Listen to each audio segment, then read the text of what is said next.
Cuán firme cimiento se ha dado a la fe. A través de la Biblia, un análisis de la Biblia libro por libro que le ayudará a crecer espiritualmente. Estos estudios fueron diseñados por el Dr. J. Vernon McGee. Acompáñenos en este fascinante recorrido a través de la Biblia. La palabra de Dios. La tentación es una realidad en la vida de toda persona, sí o sí. Jesús fue tentado como hombre por Satanás. Fueron tentaciones humanas las cuales nos llegan a todos nosotros, pero la respuesta de Jesús a las tentaciones es lo que nos diferencia de él. Bienvenido a través de la Biblia, el programa en el cual conocemos a Dios en su palabra. Soy su anfitrión, Heiel Ortiz.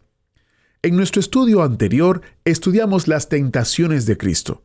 Si usted no pudo escucharlo, recuerde que puede hacerlo visitando a través de la Biblia.org/escuchar, donde encontrará las diferentes maneras de cómo escuchar nuevamente el programa o compartir el programa con otros para animarlos a que suban al autobús bíblico. Hoy nos toca estudiar Lucas capítulo 4, versículos 14 al 44. En el versículo 14 leemos que después de ser tentado por Jesús, Jesús volvió en el poder del Espíritu a Galilea y se difundió su fama por toda la tierra de alrededor. Jesús regresa a la región de Galilea, comienza su ministerio público en su pueblo natal de Nazaret y es rechazado y expulsado. Este será un buen tiempo en la palabra de Dios. ¿Alguna vez usted se ha sentido lejos de Dios, como si no hubiera camino de regreso? Durante este mes, gracias a las ofrendas y donaciones de oyentes como usted, ponemos a su disposición el librito El cuadro de El Hijo Pródigo. En el cuadro de El Hijo Pródigo, el Dr. J. Vernon McGee nos invita con una claridad y ternura increíble a redescubrir una de las parábolas más hermosas que contó Jesús. El Dr. McGee nos ayuda a escuchar cómo Cristo pinta con palabras el amor, la gracia y el perdón del Padre Celestial. Un Padre que no reprende al Hijo rebelde, sino que corre a restaurarlo. Y lo mejor es que este mensaje nos recuerda algo que todos necesitamos. Aunque nos alejemos, seguimos siendo hijos y siempre podemos volver al hogar del Padre mediante la confesión y el arrepentimiento. Adquiera su descarga gratuita visitando a través de la Biblia.org/recursos. A través de la Biblia.org/recursos. Y si usted vive o tiene una dirección física en los Estados Unidos, puede llamarnos al 1-800-880-5339 y le enviaremos una versión impresa de este recurso. Nuevamente, 1-800-880-5339. Recuerde que los recursos impresos están disponibles solamente para los Estados Unidos. Para más detalles visite a través de la Biblia.org/recursos. Iniciemos nuestro tiempo de estudio en oración. Padre eterno, preparamos nuestros corazones y nuestras mentes para ser instruidos por ti. Te pedimos que nos hables, que nos ayudes a entender y comprender lo que tienes para nosotros en el día de hoy. Queremos ser enseñados por ti. En el nombre de Jesús te lo pedimos. Amén. Y ahora iniciamos nuestro recorrido bíblico de hoy con las enseñanzas del Dr. McGee en la voz de nuestro maestro Samuel Montoya. Continuamos hoy, amigo oyente, nuestro viaje por el Evangelio según San Lucas. En nuestro programa anterior consideramos los diversos aspectos relacionados con la tentación de Jesús. En nuestro estudio de hoy vamos a considerar el regreso de Jesús a Galilea y a Nazaret y el rechazo por parte de su pueblo natal. Después de la tentación por la cual atravesó el Señor Jesucristo, Él necesitaba ser fortalecido. Leamos el versículo 14 de este capítulo 4 de San Lucas. Y Jesús volvió en el poder del Espíritu a Galilea, y se difundió su fama por toda la tierra de alrededor. Aquí vemos entonces que después de la tentación, el Señor es fortalecido y vuelve entonces en el poder del Espíritu Santo. La tentación hará una de estas dos cosas por el individuo de hoy en día. O bien le fortalecerá, o bien le debilitará. Le enternecerá o le endurecerá. Si usted toma un pedazo de cera y lo expone al sol, notará que se ablanda o se derrite. Asimismo, si toma un pedazo de greda o barro y lo expone al sol, notará que se endurece. Ahora todos sabemos que es el mismo sol, que por una parte derrite la cera y por otra parte endurece la greda o el barro. Ahora la reacción no la determina el sol, sino la condición o el carácter del elemento que es expuesto a su acción. Si es cera, se derretirá, pero si es barro, se endurecerá. Amigo oyente, no es que Dios lo vaya a endurecer a usted, así como no fue Dios quien endureció el corazón de Faraón cuando Moisés vino ante él para pedirle que deje salir al pueblo de Israel. El caso es que Faraón ya tenía un corazón duro, y que Dios simplemente puso al descubierto este hecho. Nuestro Señor Jesucristo se identificó completamente con el género humano. La Escritura declara, por lo cual debía ser en todo semejante a sus hermanos. El Señor Jesucristo se hizo hombre, y por tanto, después de su tentación, necesitaba ser fortalecido. Continuemos ahora con el versículo 15 de este capítulo 4 de San Lucas. Y enseñaba en las sinagogas de ellos, y era glorificado por todos. Después de sufrir la tentación en el desierto, el Señor regresó a Galilea, a la tierra de su hogar, y comenzó a enseñar en las sinagogas, y todo el pueblo lo glorificó. Fue alabado y exaltado de tal manera que este versículo parece ser una doxología.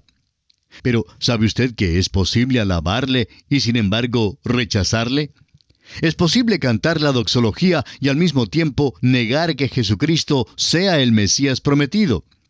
La misma multitud que cantó «Hosana, Hosana», queriendo coronarle, se juntó al día siguiente con sus enemigos para crucificarle.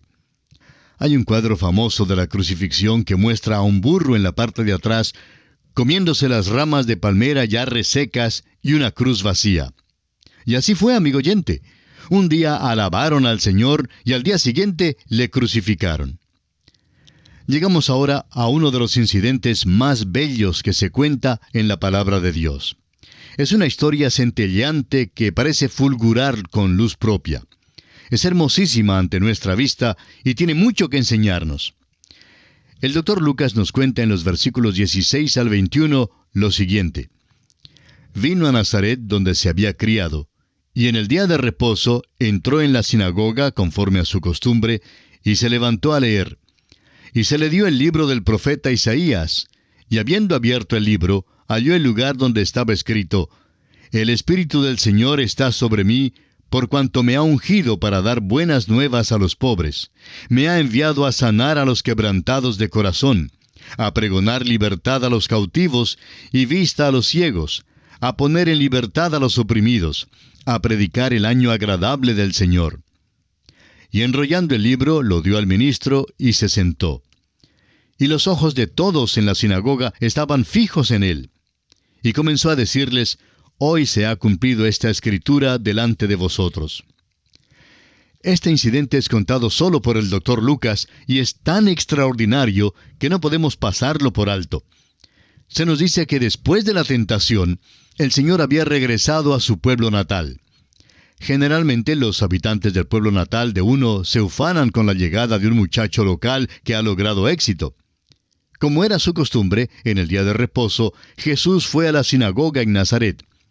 Nunca tomó en consideración la falsa noción de que se puede adorar a Dios en la naturaleza tanto como en un lugar designado. Debo decir que a mí me gustan algunos deportes, pero me perturba lo que algunos dicen en forma piadosa de que pueden adorar a Dios los domingos tan fácilmente en la cancha de golf como en la iglesia. ¿Sabe usted cómo responder a este tipo de argumento? Lo que dicen es verdad, pero la pregunta que debemos hacerles es esta. Cuando usted lleva su equipo de golf a la cancha los domingos, ¿va para adorar a Dios o para jugar golf? Y claro que la respuesta a esta pregunta invariablemente comienza con un tartamudeo. El hecho es que no hay ninguna intención de adorar a Dios en la cancha de golf, y más aún creemos que hay algo que no le funciona muy bien a la persona que lleva su equipo de golf a la cancha y dice que está allí para adorar a Dios. Creemos que muchos sospecharían que tal persona está un poco trastornada. Uno va a la iglesia los domingos en la mañana para adorar a Dios, y uno va a la cancha de golf para jugar golf. Era la costumbre de nuestro Señor ir a la sinagoga en el día de reposo. La sinagoga era una de las instituciones religiosas más importantes de los judíos en los tiempos de nuestro Señor. Aparentemente, las primeras sinagogas aparecieron durante el tiempo del exilio babilónico, cuando los judíos se hallaban lejos de su país natal, del templo y del altar. Sin duda, los que eran píos y temerosos de Dios sintieron la necesidad de reunirse para poder escuchar la palabra de Dios y ocuparse en alguna clase de adoración. En el libro del profeta Ezequiel, capítulo 14, versículo 1, y en el capítulo 20, versículo 1, se hace mención de que los ancianos se reunían juntos con Ezequiel, y esto pudo haber sido en un tal ambiente muy similar al de la sinagoga. Después del exilio, la sinagoga sobrevivió como institución. En el principio servía solamente para la exposición de la ley, pero más tarde fue usada también como lugar para la oración y para la prédica. Sin embargo, las sinagogas servían principalmente para dar instrucción sobre la ley.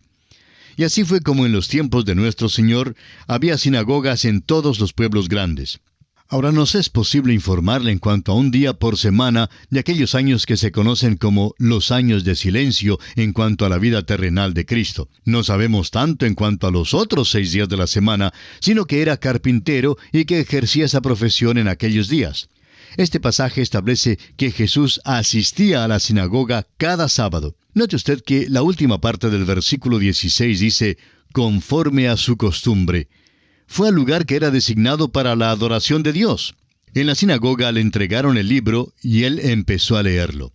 Leyó un pasaje del profeta Isaías.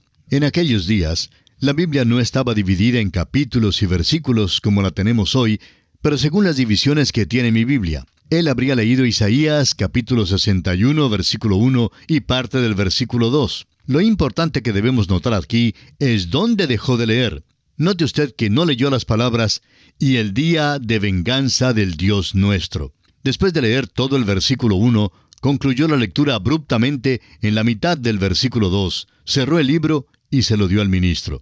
Lo asombroso es que no leyó hasta el fin de una frase, sino que concluyó su lectura donde hay solo una coma, y aún más notable es que en el texto hebreo que leía, ni siquiera había una coma donde acabó su lectura.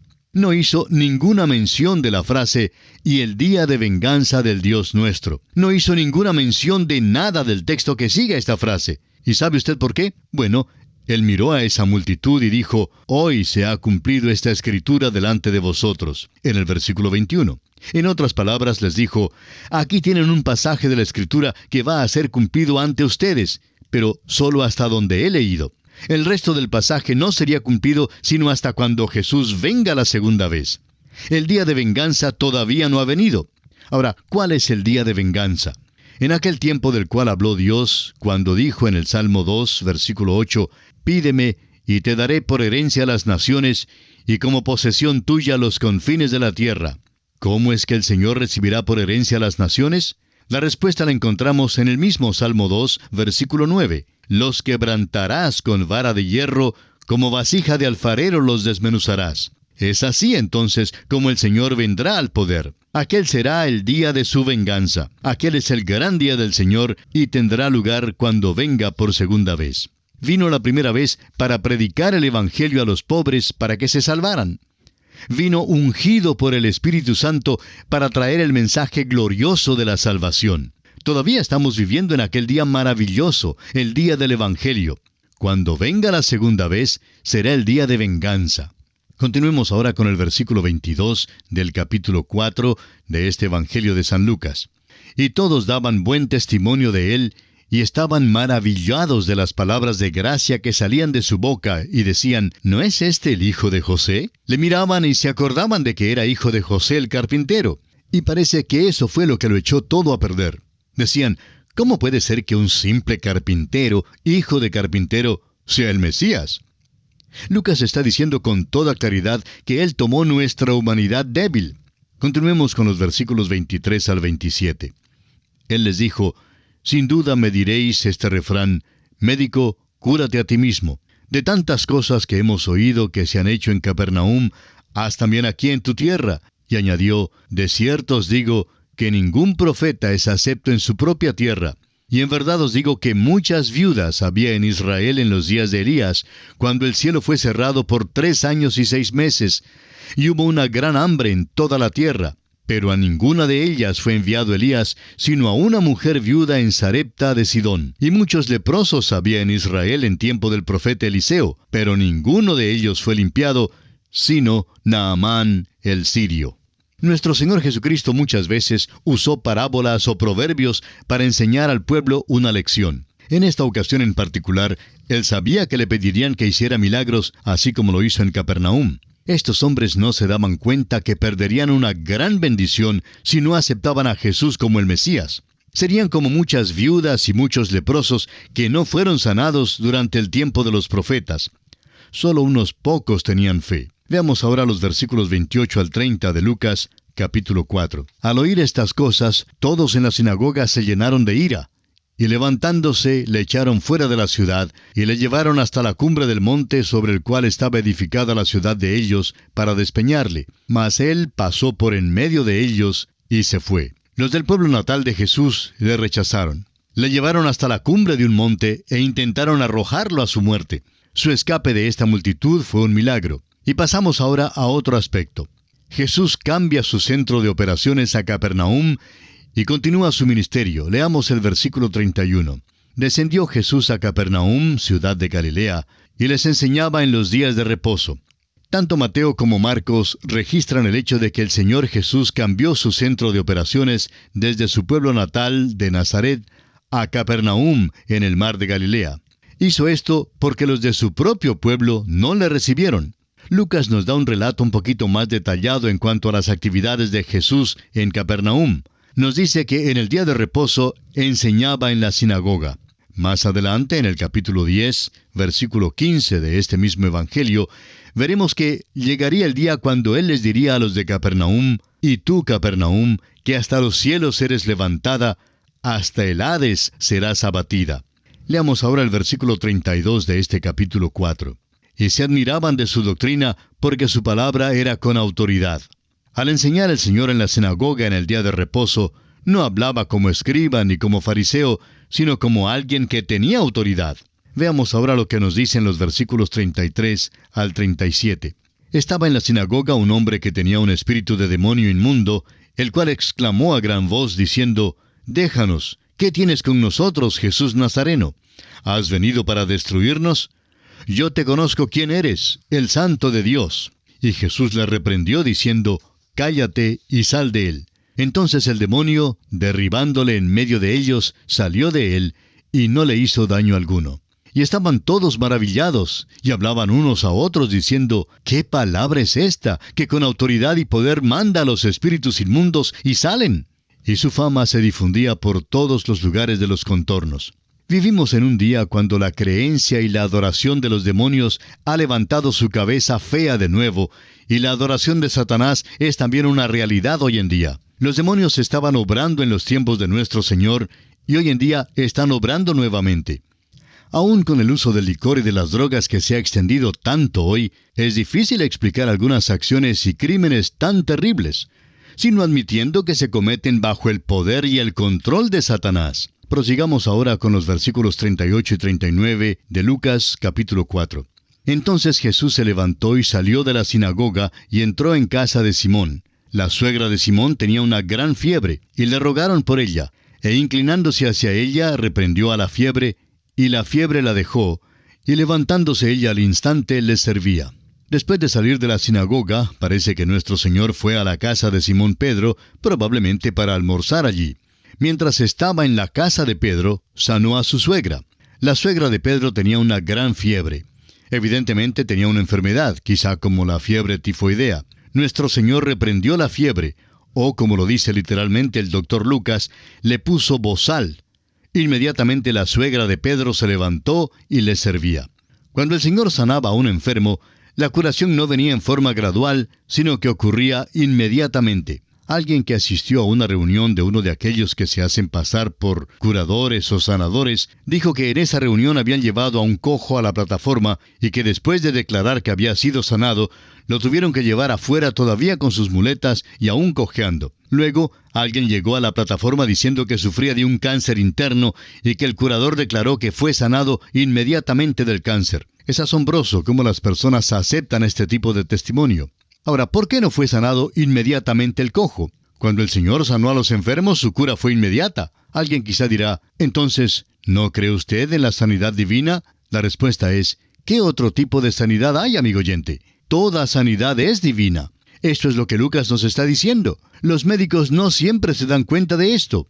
Un médico maravilloso que era miembro de una iglesia cristiana evangélica dijo una vez, yo envío las cuentas, pero Dios es el que sana. Yo quito aquella parte que está irritando el cuerpo, pero Dios tendrá que ser el sanador. ¡Qué testimonio más grande! Dios, amigo oyente, y no un individuo es el que sana. Leamos ahora los versículos 40 hasta el 44 de este capítulo 4 de Lucas. Al ponerse el sol, todos los que tenían enfermos de diversas enfermedades los traían a él, y él, poniendo las manos sobre cada uno de ellos, los sanaba. También salían demonios de muchos, dando voces y diciendo, «Tú eres el Hijo de Dios». Pero él los reprendía y no les dejaba hablar, porque sabían que él era el Cristo. Cuando ya era de día, salió y se fue a un lugar desierto, y la gente le buscaba, y llegando a donde estaba, le detenían para que no se fuera de ellos. Pero él les dijo, «Es necesario que también a otras ciudades anuncie el Evangelio del reino de Dios, porque para esto he sido enviado». Y predicaba en las sinagogas de Galilea. Más tarde, en aquella misma noche, el Señor fue a los que se habían juntado, y de uno en uno les tocó y les sanó. Es interesante que Mateo, al relatar este incidente en el capítulo 8, versículo 17, cita las palabras del profeta Isaías, diciendo, para que se cumpliese lo dicho por el profeta Isaías cuando dijo, Él mismo tomó nuestras enfermedades y llevó nuestras dolencias. Usted notará que el Señor está aquí sanando de una manera maravillosa. Isaías 53:4 dice, ciertamente llevó Él nuestras enfermedades y sufrió nuestros dolores, y nosotros le tuvimos por azotado, por herido de Dios y abatido. El Señor llevó las enfermedades con gran compasión, y a pesar de eso, la nación de Israel en aquel día le tuvo por azotado. Y esa es la forma como nosotros le tenemos. Es un hecho que Jesús no sanó a los enfermos en base a la fe, sino que su gran corazón lleno de compasión le impulsó a obrar por ellos. También a nosotros hoy en día se nos manda a tener un corazón igualmente lleno de amor y compasión. El apóstol Pablo dice en Gálatas capítulo 6 versículo 2, sobrellevad los unos las cargas de los otros y cumplid así la ley de Cristo. Notemos finalmente que Él está trayendo el Evangelio del reino, que el reino de los cielos está a la mano y la presencia y la persona del mismo Rey, quien está allí. Y así concluye el capítulo 4 del Evangelio según San Lucas. En nuestro próximo programa comenzaremos el estudio del capítulo 5 de este mismo Evangelio de Lucas. Que la bendición del Señor repose en usted, ahora y siempre. Agradecemos que nos acompañara en el estudio de hoy. Le invitamos a que visite nuestro sitio en internet a través de la biblia.org. Ahí puede suscribirse para recibir las notas y bosquejos de lo que estamos estudiando y noticias del ministerio. También encontrará la variedad de libros y materiales gratuitos que tenemos para usted. El sitio es a través de la biblia.org. Todo lo que hacemos es posible gracias al Señor y a personas como usted que se unen a nosotros en la obra de llevar la palabra entera al mundo entero. A través de la Biblia es una producción de Radio Transmundial.